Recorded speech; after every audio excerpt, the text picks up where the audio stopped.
As you know, each month we have a particular theme for the month's sermons and our worship services, and this month our theme is the concept of authority. What do we trust in? Last week we considered the authority of the Bible. This week I'm going to focus on the authority of reason, of logic, and really reason versus experience. The difference between reason and experience. So in your mind, is church and our spiritual journey more about reason, or is it more about experience?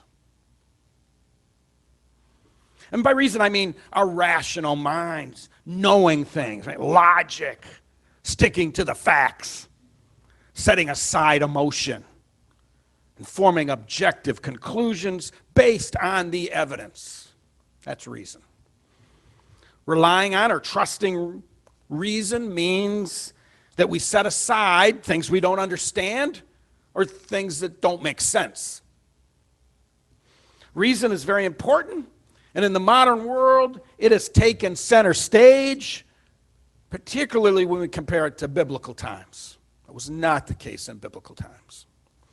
And while reason and science have solved many of the world's problems, there can be a downside when our reason, when our logic becomes a barrier to our spiritual growth.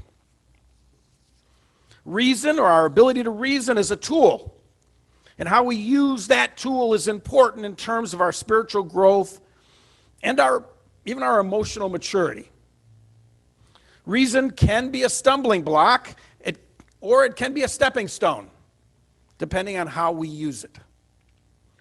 As followers of Jesus Christ, we want to use our reason and our logical abilities in ways that are consistent with God's will or consistent with our highest spiritual goal, which I'll say, in Jesus' words, we're to love God and love neighbor. Learning to love God and love neighbor, however, is something more. Something much deeper than reason. Love is an experience. It's not a logical conclusion. This is really important because experiencing life as love is beyond logic and reason. And yet it is the life that Jesus Christ lived. Learning to experience God as unconditional love, to experience life as connection, as an expression of love, of wonder, is one of the biggest challenges that the Bible puts before us. If all we do is believe in Jesus Christ, with our belief being simple, logical agreement with certain facts, we might miss or fail to perceive experiences of unconditional love or experiences of the eternal presence of God. It's kind of like the difference between thinking and feeling a little bit. Not totally, but there are two different ways of perceiving the world. Two different ways that we are blessed with as humans. They're gifts, and they're both important. In the modern world, oftentimes people will decide or choose to believe in God as a first step. It starts with a rational decision. That's okay. In a way, a lot of our modern day churches encourage that by asking people to profess their faith or stand up in front of everyone and say you believe in a certain set of facts about Jesus Christ. I'll say more about that in a minute, but that's not how most ancient people experienced God and faith in church. That's a new thing. But back to us modern folks. We need to be careful that we don't just think that if we say the words, we're all set and done. Once we learn to believe, or to choose to believe, our next challenge is to grow closer to God. And that growth is the path towards a life of love as an experience, rather than just as a thought in our heads. This is hugely significant in terms of our ability to love life, which is directly connected to our ability to love God. It's hard sometimes for us to separate the two things, reason and experience, but I think it's helpful maybe to think of it this way. Life is an experience. And I mean that. You know it's true, right? And reason, what is reason? It's really an attempt by our brains to map and to understand our experiences. Okay? Reason is not life any more than a map is the countryside. On the other hand, an experience is something we live through, where our emotions are included, our reason is included, and the things that don't make sense, they're included too. For example, skydivers. What's that all about? Huh? People willingly jump out of planes at really high altitude. Why? For the experience. Not because it makes rational sense. Jumping out of a plane offers an experience that cannot be matched by rational processes, because emotions are not only included, but they're maybe the main focus. Wow, that feels incredible. Seeing God's great. Wow. That's what skydiving, it's an experience. Imagine living your whole life that way. Every day. Wow. What a wonderful world. In such an experience, reason sits a few steps back from the action. Experiences are unpredictable, subjective, and laced with emotion. Reason, predictable, objective, and free of emotion.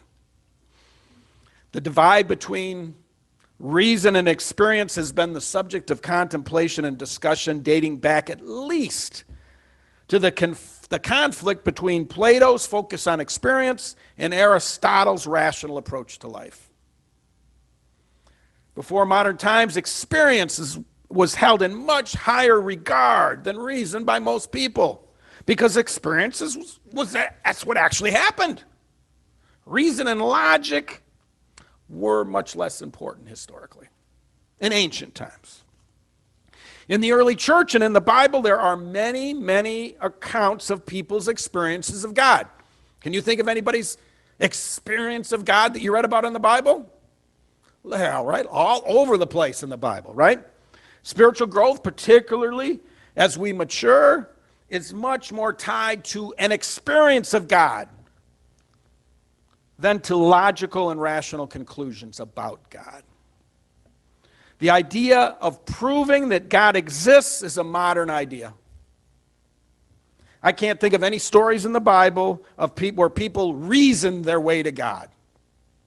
Maybe it's there. I can't think of one. If you can think of one, tell me about it. Now, there are stories of people using reason to try and understand, to discern what God wanted, or to discover a deeper meaning from an experience. Yeah, that's there. But in each case, the experience was most important and came first. Reason came later as people try to understand and grow from an experience. We need it all. I'm not saying experience is bad. I'm saying if you're going to grow spiritually, you got to find a way to be open to experiences of the infinite and of unconditional love. In modern times, the advent of science has caused a shift in human trust away from experience and towards reason. A huge shift in authority has occurred. And in modern times, people tend to trust reason, particularly scientific reason, above all else. And it's mostly been a good thing, I think, because reason, like experience, is also a gift from God. Reason is also important. However, we need to be careful, because too deep a trust in logic or in our own brains can impede our spiritual growth, can prevent us from experiencing the holy, sacred presence of unconditional love of God. And you probably won't be surprised to hear me say, but spiritual maturity is key to the proper and appropriate use of our rational minds. If we're not spiritually mature, we're going to misuse our reason. Just because humanity can do something doesn't mean we should do something. Without spiritual maturity, science and reason will almost certainly be misused, used for selfish purposes. But there's another thing to consider. If we go too far with logic and reason, our spiritual growth can be impacted in negative ways because our attachment to reason can rule it out. Rule out a spiritual experience as nonsense. Well, I just felt good for a minute there. That was nothing. It wasn't important. It just was pretty. It just was beautiful. That was an experience of God that your rational mind kept you from. Spiritual experiences are experiences of unconditional love, of wonder, of grace, of mercy. Experiences of God's infinite presence, and they are available to every one of us. You don't have to go to years of seminary to experience the presence of God. You go to years of seminary to reason and logic it out, though, and grow from it. Spiritual experiences are available to everybody, no matter your educational level. They are healing, and they are transformative. But spiritual experiences cannot typically be fully explained or understood rationally. And since they cannot be explained, an overly rational mind can literally throw them out. We can be blind to some of the most important experiences of our lives. Rationally accepting that spiritual experiences are possible, leaving the door open, that things beyond reason are part of life. Can spiritual growth proceed based on reason alone? Can we reason our way to God? What do you think? I don't know. I'm not sure we can. Because at some level, the experience of God requires us to set aside reason, at least to some degree. Setting aside reason does not mean believing every crazy conspiracy theory.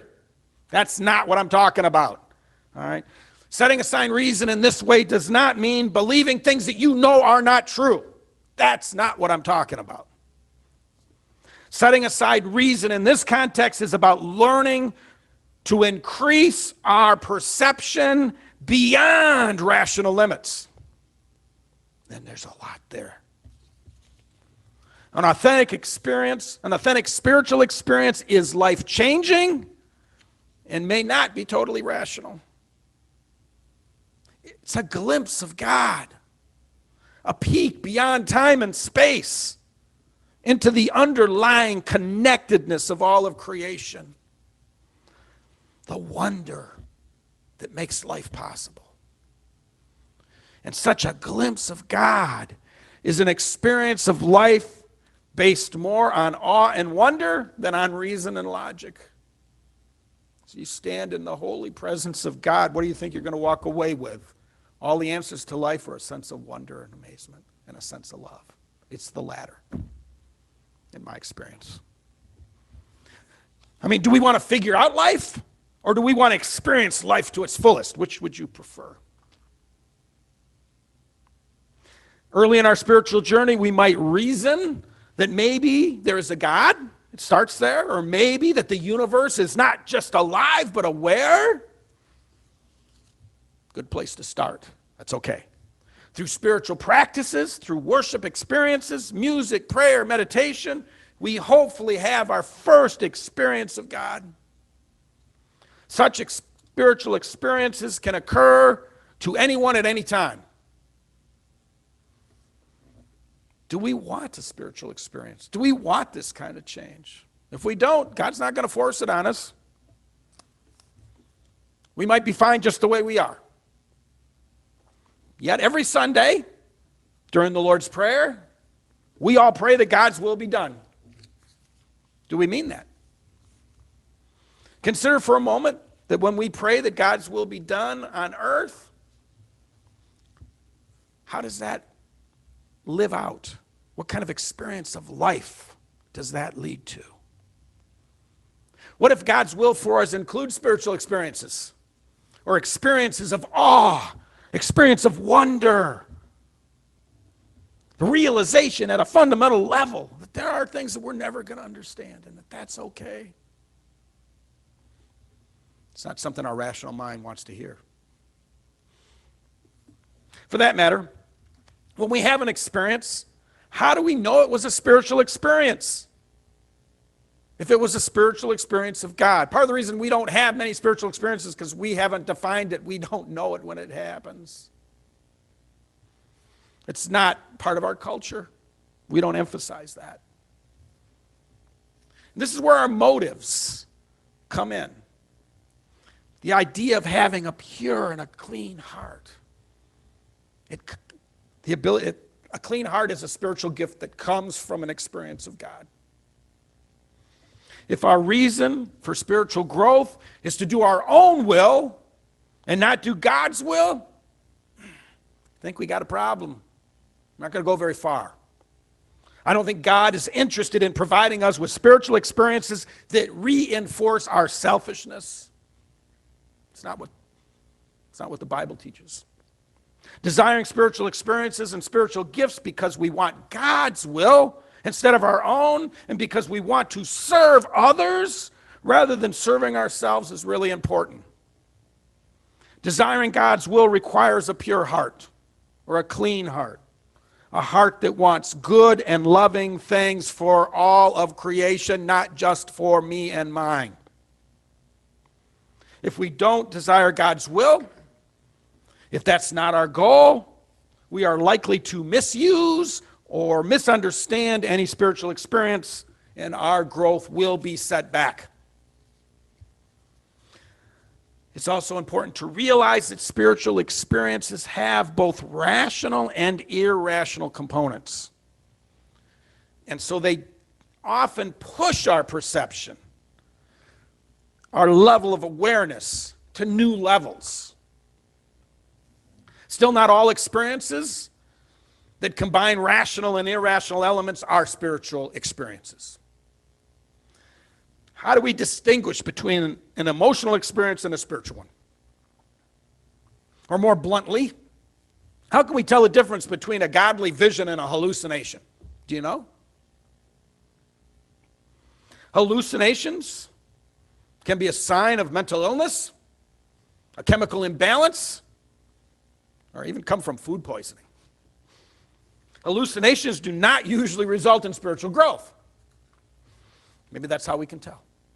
Spiritual growth is about growing closer to God or becoming more conscious, more aware of the love that's built into reality, the unconditional love. And that's the way we can tell the difference between a spiritual experience and a hallucination. A real vision or a real spiritual experience will change us in fundamental ways. Ways often that other people can see. True spiritual experiences transform our perception of reality, and it can take some time to fully absorb and to make that experience a part of who we are. That's part of the journey. Hallucinations, while they can be powerful and elicit strong emotion, do not typically change us as people. We don't grow as a result. After a true religious experience, a person typically will be less self-centered, will be more loving, more giving, and more able to trust in God. It's not uncommon for someone after a spiritual experience to say, oh, that's what following God's will means. Why didn't I see that before? Oh, that's why God's unconditional love. When I was in the presence of God, I felt that. Oh. There's no reason to it. You can't. After a true spiritual experience, it becomes hard to look at life without awe and wonder. Sometimes we may even have new spiritual gifts. new abilities to learn and grow, to grow into as a result of a spiritual experience. Once we start experiencing God's hand at work around us, we start to see God everywhere. Or another way to say the same thing, once we experience God's true presence, we begin to widen our awareness to that presence of God until it includes every corner of our world. Today's scripture from Psalm 139 is a song about that exact experience. And by the way, the Psalms are songs, right? Music written mostly about experiences of God. That's what Psalms are. They are not songs about rational conclusions about God. Right? They are songs about spiritual experiences coming to us over a great distance of time from different types of people and different types of spiritual experiences. Read them. They don't always make sense, and they're not supposed to. You're getting a view into somebody else's spiritual experience. It was more meaningful for them than it is going to be for you, but you can learn from singing that song, from reaching for that experience. Today the psalmist sings, "Where can I go from your spirit? I've experienced it now. Where can I flee from your presence? What was I thinking? If I ascend to heaven, you are there. If I make my bed in hell, you are there." I don't get it. If I take the wings of the morning and settle at the furthest limits of the sea, you're there. Your hand shall lead me. These aren't my words. This is what the psalmist sings. It's beautiful. It's incredible. Our rational mind can prevent us from seeing and experiencing that if we're not careful. The psalmist is providing us with a description of a classic spiritual experience. It's an example of the spiritual growth process bearing fruit, maturing, and moving the psalmist forward to the point of experiencing the presence of God everywhere. Oh, what a wonderful world it is. That's an experience. It doesn't make sense to our rational mind. Many people throughout history have had this same experience of God by first finding God, by first experiencing God's presence in some small way, and then having that experience expand into every corner of their lives. We're in that process, each of us right now, of trying to expand our awareness of the presence of God. At least I hope we are. This experience of God is timeless. It's available to us today, just as it was in biblical times, although we do have some additional stumbling blocks to overcome now that maybe we didn't have there because of our trust in reason. Mostly good. To be careful about taking it too far. Careful about allowing our reason to get between us and God, because we're not going to be able to understand God fully. An experience, a spiritual experience, is an experience of reality that goes beyond the bounds of reason and logic and into the realm of irrational, all-encompassing, unconditional love. The kind of love that will give one's life for another.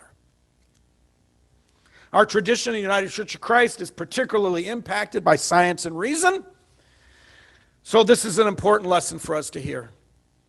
You'll find a lot of reason and a lot of rational thought and intellectualism in the sermons you hear at this church. Sorry about that, but it's going to happen. People shake their head, no, that's never going to. And that's because engaging our minds is part of the process. It's part of the spiritual growth process, as well as engaging our hearts. We can't miss that. And our hands and our voices. It's bigger than our reason. Our goal is not to convince people, in my opinion, as a church, but to create an environment that allows, that facilitates each person to experience God in their own ways. The model we use is the model provided by Jesus in the early church. That's the model we're still using. In our UCC church tradition, we often say God is still speaking, but even those words can be limiting. God is not just a still speaking God. God is a still revealing God. A God of modern spiritual experiences and spiritual growth.